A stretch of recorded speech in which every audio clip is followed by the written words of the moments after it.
To the Profit Partner. My name is Cheree Warrick and I am your Profit Partner.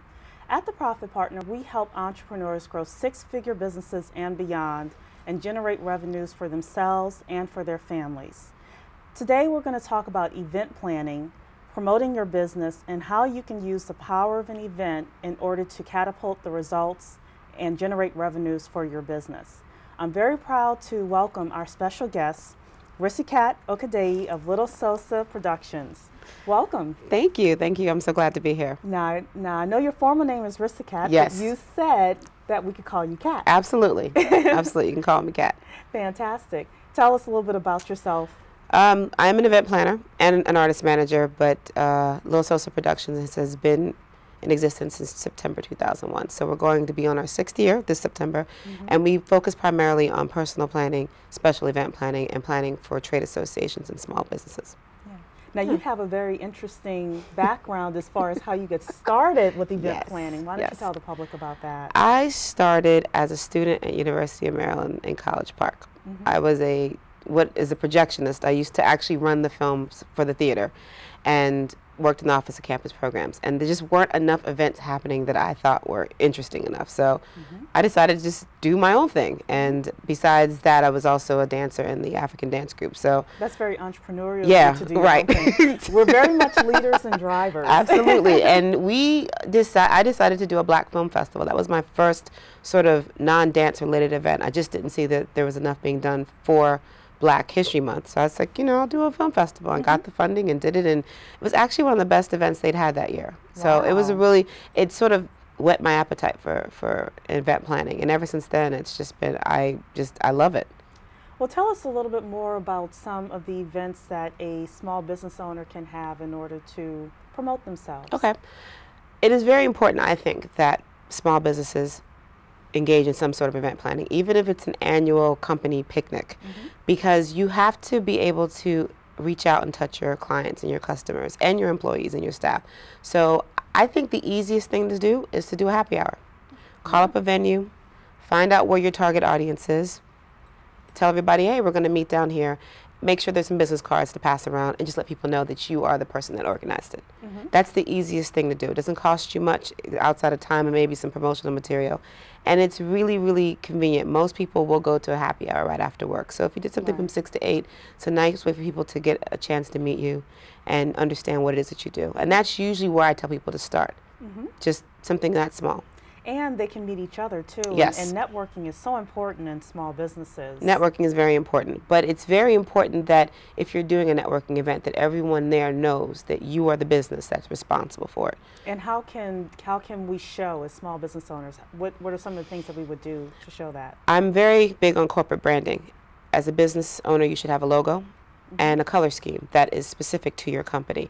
And whenever and wherever you are, that logo and color scheme needs to be apparent. So whether it's a t-shirt, whether it's a business card, some things here like just taking the front page of your website.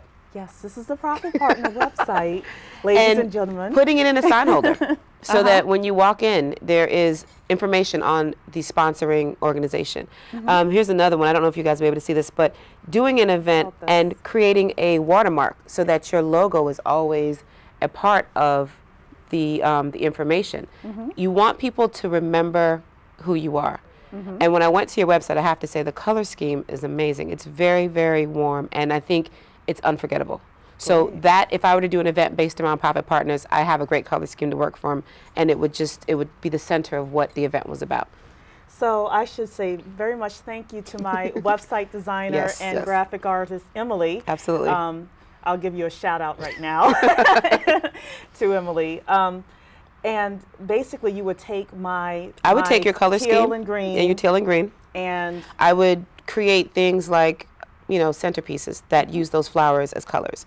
Maybe a floating candle centerpiece, or even just a really great sign that when you walk in the door has that color scheme in it. Any sort of promotional material would be laid out, business cards. Even something as, if you find a venue that has a really great screen, you can just project images of what's been happening in the past year for Profit Partners onto the screen. So it's not so much you have to read it, but you can take it in visually. Wow. Yeah. And that's one of the things that we know as salespeople Right. is that some people are very visual, some people are very kinesthetic, and Right. some people are very audio Right. driven. So you bring the visual and the senses into an event, and that's why I think when you're looking at event planning as a small business, you should look at it as an investment and not an expense. I think people often think, oh, I don't have the money. You have the money. It doesn't cost much to put an event on. It doesn't cost much to put your business out there. It's just the little Right. things. And what we do is we focus on the little things. So, yeah, you mentioned something about not costing a lot of money. And one of the things that I always encourage people to do is think about joint venturing. Yes, So it may cost money, but it doesn't necessarily have to Absolutely. cost your money. absolutely. So have you ever done an event where people joint ventured Absolutely. and partners brought money and people together? Well, what I suggest is two ways. You can either find someone who's already doing a very well-attended event and just say, hey, I'd like to partner with you. And that may simply just be you get to put your logo. Like I've done that. Well, say, can I just put my logo on your flyer? And I'll help get the word out about the event. And right there, it hasn't cost me anything but an email or two to my email list. Right. Another way that I think is really, really helpful is offer a sponsorship. A small business, $150 is not a lot of money. Right. You know, let people know, hey, I'm willing to throw in a sponsorship of $150 as long as my logo is prominently displayed and I can bring in 10 people and I can have my information plastered all over the event. Exactly. A lot of people need money to do events. So $150 goes a long way. And it could help with promotions, it could help with advertising. Those are really great ways to get involved in an event without having to build one from the ground up. Right. And it also puts you in contact with a fan base or even a client base that you probably normally wouldn't get in contact with. So it's a good way to start. Right. And I think it's very effective and it's a good money saver. Great. Yeah. Now, one of the things that I always encourage clients to do is know when you're planning an event Yes. what it is that you want to do in the Absolutely. end. Is there something that you're offering or a free trial or Right. consultation service? What do you tell clients in regards to that? One of the things I often find is that a lot of people haven't really thought about their marketing. They put an ad in the paper or, they, list themselves on Craigslist, but they haven't really thought about a marketing scheme. And so one of the things that we will do is we'll sit down and say, okay, what do you have? What do your brochures look like? What's your corporate branding look like? What is your tagline? What are you selling? And we will build an event around what they're selling. And if that is convenience, then we're going to create an event that's going to help sell convenience. And we encourage people, look, you have to have email lists. You have to make sure that there's staff that is easily identifiable, either with name tags or a certain color that everybody wears. So everyone knows, because the goal is everyone has to know that you are the one that put this event together. Wow. So you're selling yourself at all times. Even when you aren't even thinking about it, your company should be constantly in the minds of the people there. Great. And so one of the things that we really, really focus on is making sure that we have subtle and overt hints of branding. Wow. Yeah. So let's say that I have a consulting business. I'm an accountant. Okay. Boring. Right. What would I need to do in order to, I guess, have an event and make it successful? Well, I guess the first thing we would do is we would sit down and discuss what exactly are you trying to do? Are you trying to attract new customers? Are you trying to thank the ones you already have? Are you trying to showcase a new format or a new product? So once I know what exactly it is that you're doing, then we can go from there. Let's say it's tax season now. Okay. Because it is. Right. Okay, so I want to do taxes. Okay. And I want to bring on new clients. Yes. What would I need in order to make that event successful? What should I look for when I'm interviewing an event planner? Well, you want to find somebody that is compatible. You want to find someone that you feel comfortable with, because as an event planner, I need to know all the dirty details. Like if you've done an event in the past and it wasn't well attended, why? Who have you worked with in the past? Are there any issues that are outstanding that I might need to be aware of? And then it's really, what's your budget? How much money do you want to spend? A lot of people tend not to want to give a budget because they are convinced that they can't afford this. So you'll say, okay, $500. I can do an event for $500. Now it's not going to be champagne and caviar, but it's not going to be. attend?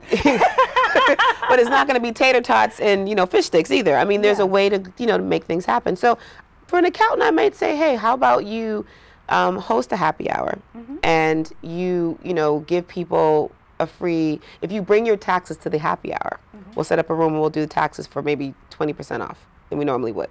Wow. It sounds odd, but do you know how many people would probably be at that happy hour? If they can get if they can get their taxes done for 20% and get a drink, I mean, it would be like, yeah, of course I'd do it. And I know it's done. Right, and I know it's done. So what you've done is you've created a moment. Events are about creating moments. They're not about how much money you spend or how much money you didn't spend. When people walk away, are they going to remember you for that event? Because if they do, the next time they see your name, your color, your logo, they're going to be like, I'm going back there because the last time I was there, it was worthwhile. Now, what about having events on a periodic basis? How often would you suggest that someone have an event? That's a good question. I think as a small business, you should always be doing at least one event a year, even if, like I said, it's an end of the year type of thing. Once you start to build a client base that is significant, and significant can be 7 clients for some people, it can be 50 for others. I think small sort of thank you events are in order. And even dinner parties are quite effective in making your clients feel like they're getting their money's worth. When people have an intimate look at your life, they tend to be more loyal. So you can do quarterly. Quarterly is great. Every 3 months you do something. And the cool thing about quarterly is that you can marry that with a report. Quarterly report. This is how we're doing. Wow. So you have this really great event. Maybe it's a cookout. Maybe it's a mystery dinner.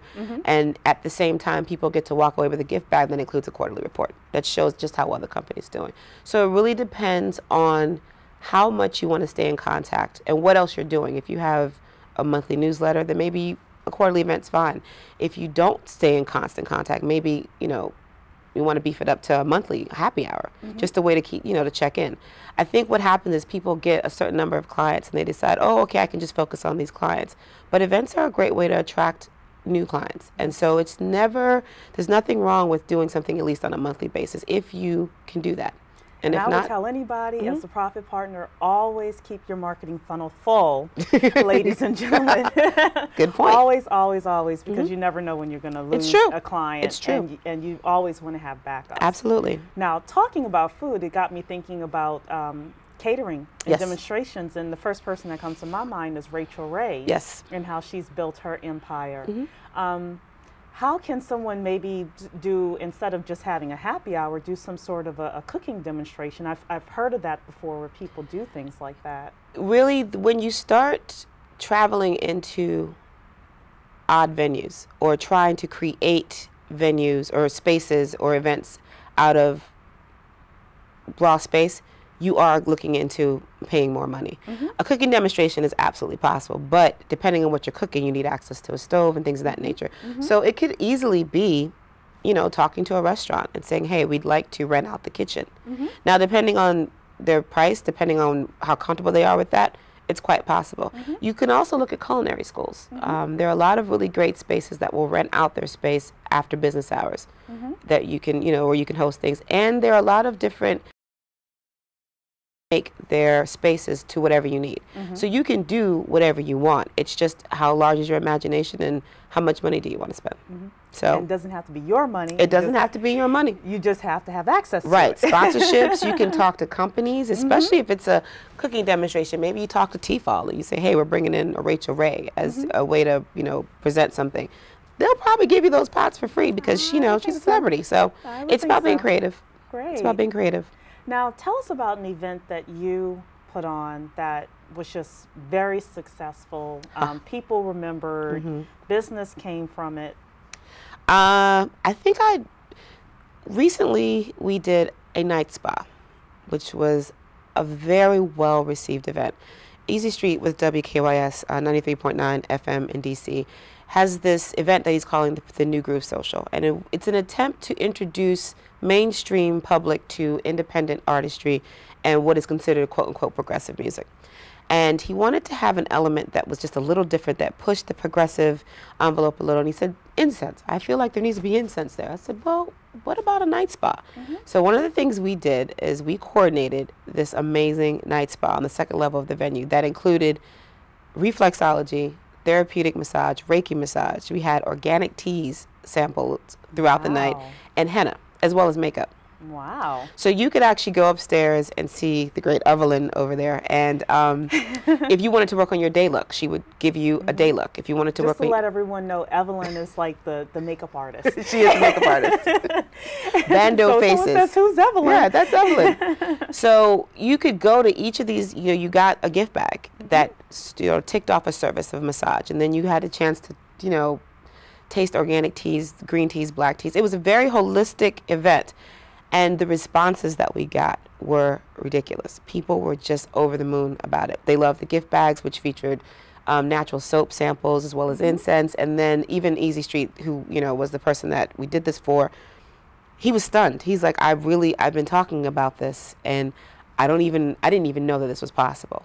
So we took an idea, brought it to fruition, created a whole, I mean, when you go to this particular venue but during the day, it's just a regular old upstairs.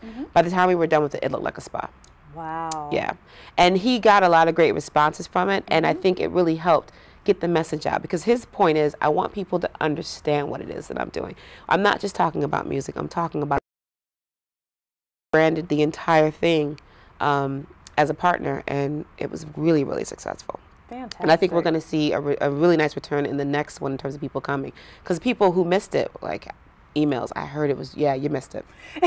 You missed it. Yes, but next time you'll be there. Next time they'll be there. So let's talk a little bit about the gift bags, because you did say that they were very, very popular. Yes. And I understand that this is a gift bag that you have here. Why don't you tell us a little bit about this? This is a promotion that we do a Winter Music Conference in Miami every year. I'll hold it up for everybody to see. This is the faux crocodile gift bag. And one of the things that I sell as part of Los Soso is the aesthetic. I'm very much about style. I'm very much about clean lines. So we wanted something that was going to really represent the company. So all we did was we did a black bag with the silver, because we knew it would stand out. And we gave them a logo and a website, and that's it. And when you opened it, there were... I'll open that. Yeah. There was CD, there was music, and we also had this really great travel candle and tea. I'm a part-time herbalist, so I'm very much into holistic living. So I really wanted anything that we put in there to reflect that. So we passed these out to musicians and artists in Miami, and people were just blown away at just the look of it. Wow. And it doesn't cost a lot. The bag, I was about to ask you about that. We got 150 of them for like $300. Oh, great. And we only used 75 in Miami, because I targeted 75 people. And the rest of them, whenever I go on shows like this or I meet new people that I really want to, you know, tell them thank you, we give them a bag and we fill it full of goodies. So again, the accountant, boring. Yes. And I'm a recovering accountant. That's why I can say that.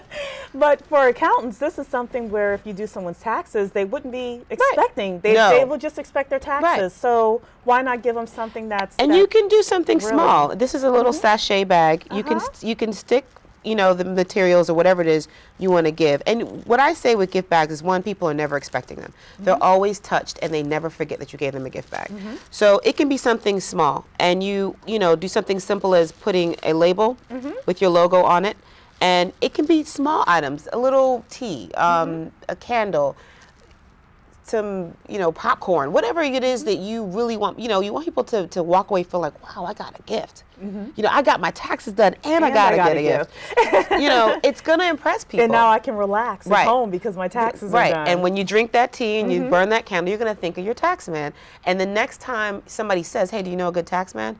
They're going to send them to that tax person. Exactly. And that's the goal. What I want for people to understand is that these events are investments, because I'm telling you, if somebody has a good time at your event, they're going to tell 15 people. I went to this event. You would not believe, you know, it was really well done, da da da da. Well, what do? Well, they do this, this, this, and this. People who've experienced your events are the best advertisers for you. Yes. 2-page ads are great, but there's nothing like a face-to-face, you know, explanation of how great this particular person is or the service is. Right. So it's something that I think everybody should really, really sort of put in their budget, because I think it's necessary, and I think it's a worthwhile investment once it's all said and done. Great. Yeah. Great. Well, what about events where people are speaking? Have you ever done this, I guess, some sort of a presentation, helped someone? How'd that go? Well, here's the thing. One of the things you'd have to decide is, what is the purpose of your event? If you're presenting or launching a new product, for instance, where you're going to have some interruption in speaking, you have to decide those are really people that want to be there. So you're going to invite people that want to be there. This is not a happy hour type of situation where you're hoping that foot traffic or random person A shows up. If it's a new product or something where you want to present some figures, I usually suggest that you do things in more of a dinner manner because I think it allows for that interruption. I've been to events where people will have a DJ going and people are having a great time and then, excuse me, right. I got a couple things to say, and before you know it, you've really lost the flow of what it is that you're trying to say. So what I suggest is if you want to have a party and use the environmental branding for what you're trying to do. If you want to make a presentation, make sure people know that's what they're coming to. Right. And it's quite simple. And what I usually suggest is light ambient music to begin with. Do the presentation. If you want to kick it up a notch, you can. But at least then you're creating a flow that's in an upward direction. And you're not breaking the flow. Well, and I have to go back. I'm going to use this sometime, putting the information on the television screens around. You know, it's amazing what people will look at when there's nothing going on. I mean, they will take in the information. I'm sure that they would. I just had not thought about that, so I'd steal that from you. And I'll let you have that for free. I'm not even going to charge you for that. Thank you so much. So let's talk about, and you kind of gave us a little bit about this, but let's talk about some things that could go wrong in an event, and why would a person want an event planner to curtail some of the things that can go wrong? Okay. Event planners, either through experience, are professionals. And they are ready for crisis. So they're not going to completely freak out if the food doesn't show up. They're going to figure out a way to make the food show up. You don't really want to rely on your mama's baby's best friend's girlfriend because sometimes while they can plan a mean barbecue, they're not equipped to deal with crisis. So really what you're paying for with an event planner is not only access to resources and their business relationships that get them things cheaper, you're also paying for that calm in the storm.